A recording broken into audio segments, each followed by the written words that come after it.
प्रदेश के रीवा से है, जहां शासकीय राजीव गांधी प्रौद्योगिकी महाविद्यालय में नवागत प्रभारी प्राचार्य निशा पांडे ने ज्ञान और विद्या की देवी मां सरस्वती की प्रतिमा के सामने हिंदू संस्कृति और वैदिक मंत्रोच्चार के साथ महाविद्यालय के छात्र छात्राओं एवं महाविद्यालय स्टाफ के साथ पदभार ग्रहण किया।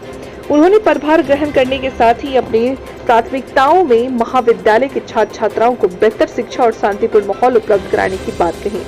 साथ ही उन्होंने महाविद्यालय के शिक्षकों के सहयोग से निराला नगर बस्ती के गरीब और असहाय बच्चों की पर्सनालिटी डेवलपमेंट को लेकर एक रूपरेखा तैयार की, जिसका जिक्र उन्होंने मीडिया से चर्चा के दौरान किया। आपको बता दें कि उन्होंने पदभार ग्रहण के साथ ही महाविद्यालय के शिक्षकों के साथ चर्चा करते हुए कहा कि छात्र छात्राओं के अंदर स्किल डेवलपमेंट को लेकर जोर दिया जाएगा एवं बच्चों के हर बड़े छोटे डाउट को क्लियर किया जाएगा, जिससे छात्रों को परीक्षा के समय किसी भी प्रकार की असुविधा का सामना न करना।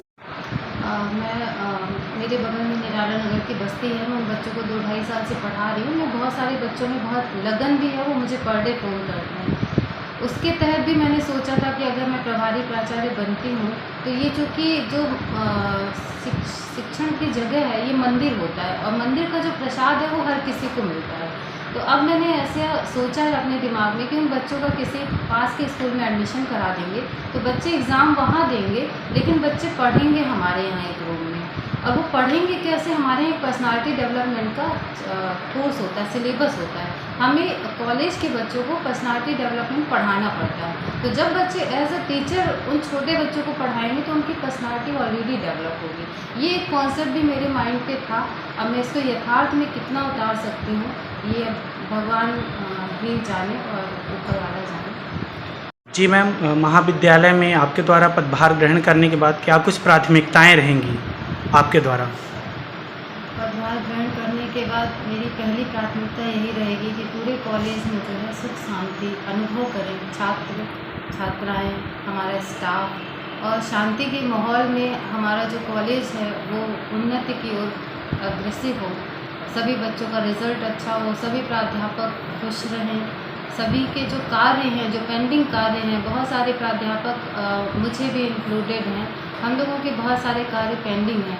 उन सबको मैं क्रमशः जो है पूर्ण करने का प्रयास करूँगी।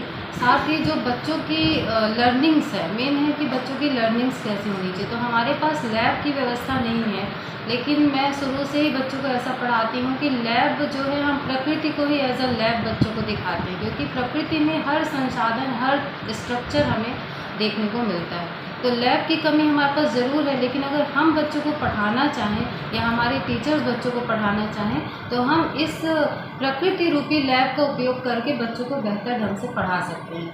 तो कमियों के बीच में भी बच्चों को एक अच्छा मार्गदर्शन देना, अच्छा डायरेक्शन देना और अच्छा माहौल देना, क्योंकि माहौल बहुत कुछ डिपेंड करता है बच्चों के जो है प्रोग्रेस में, उनके पर्सनालिटी डेवलपमेंट में। जी तो हम इस पे कार्य करेंगे और हमारा पूरा स्टाफ का सहयोग रहेगा और हम सहयोग से ही हम काम करेंगे। हम सब एक ही हैं, बस थोड़ा सा डिफरेंस है। जी मैडम, जैसा कि आपने कहा कि महाविद्यालय में लैब की समस्या है, तो क्या इसको कभी महाविद्यालय के द्वारा इस बात को पहुंचाया गया?